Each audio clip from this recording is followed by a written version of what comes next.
What do you think about Elon, SpaceX, NASA? We put humans back up there from the My commercial flight. theory. So it's funny because I know one of the guys that he was one of the original employees at SpaceX. Hmm. He's a friend of mine, and I won't say his name, but he knows Elon. Yeah, He knows Elon, yeah, and he actually worked on the entire Falcon 1 project. He's one of the nice. lead guys on that. So he's got some great. As a matter of fact, there's a book coming out that comes out in about a year on this. The first 6 years of SpaceX, and he's named in the book. And they're supposed to make a movie on it. So I'm like, hey, who's going to This is play? cool.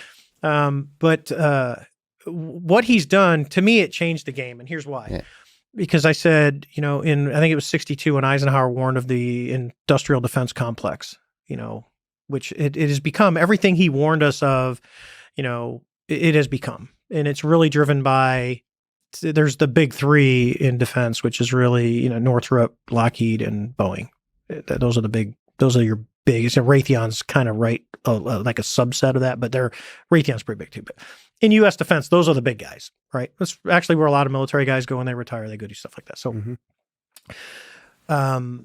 when you look at that and you go, and the way government contracting is working and how we charge and why things cost so much, and then you got Elon, who's got an ego, and he doesn't like to do things a certain way. And I've talked to the guy that worked there on, because the government likes to have oversight of contracts, where he was like, no, just tell me what you want. I'll build it and I'll give you a bill when it's done. And then if I do it for half the price, I make a ton of money because he's money-driven guy, which I like. Capitalism at its best. So now you look at the two things. So you got the SpaceX, which is the Dragon capsule, right? And then you've got Boeing. So Elon did what Boeing is contracted to do in less time for half the money. Yep. And oh, by the way, because he can reuse the boosters because they come back and land, and you don't have to, like Morton Thiokol, we reused them on the space shuttle, but they had to take them all apart and do a bunch of stuff because they landed in salt water, and then you had to put them all back together. Where Elon gets them down, because I was joking with this guy, I go, well, what do? Do they like rehaul, overhaul them? He goes, no, actually they clean them up and they can use them again. They're reusable systems.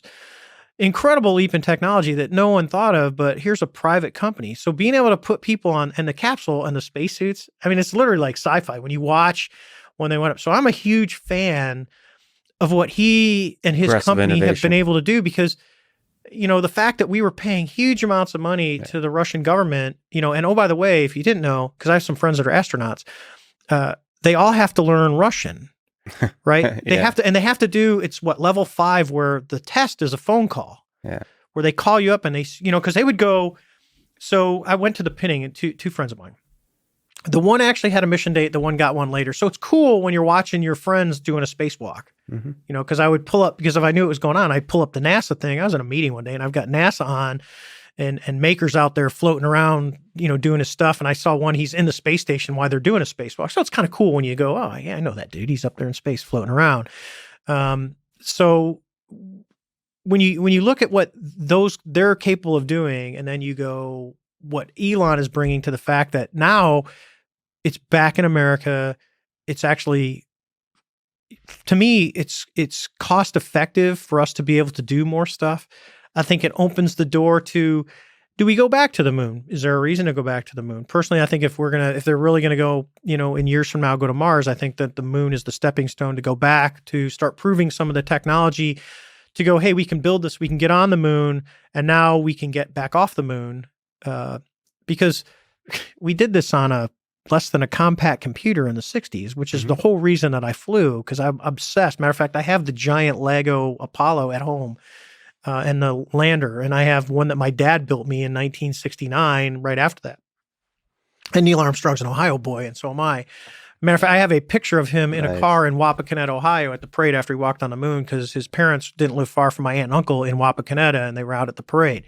So I've been obsessed with this since I was a child.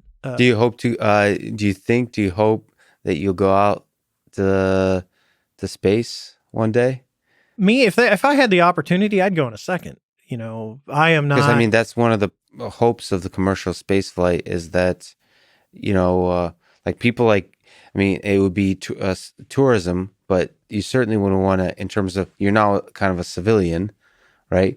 I mean, in a sense that you're just a normal person. You're not a fighter jet pilot currently, but it seems like if we send a civilian up there, it would be somebody like you, in the next like 20 years. I'd be, if Elon wants to throw me on one of those things, I'd be all over it. I don't know what my wife would say, but sometimes you gotta get your kicks while you're alive. I'd love to hear that discussion with Um, your wife. Listen, there's the pros and cons. she's. I mean, I've known She's her on since board. high school, so she knows how I am. Yeah. Most people that know me are like, yeah, you're pretty much the same person you were in high school. I was a class clown, and I still am that way.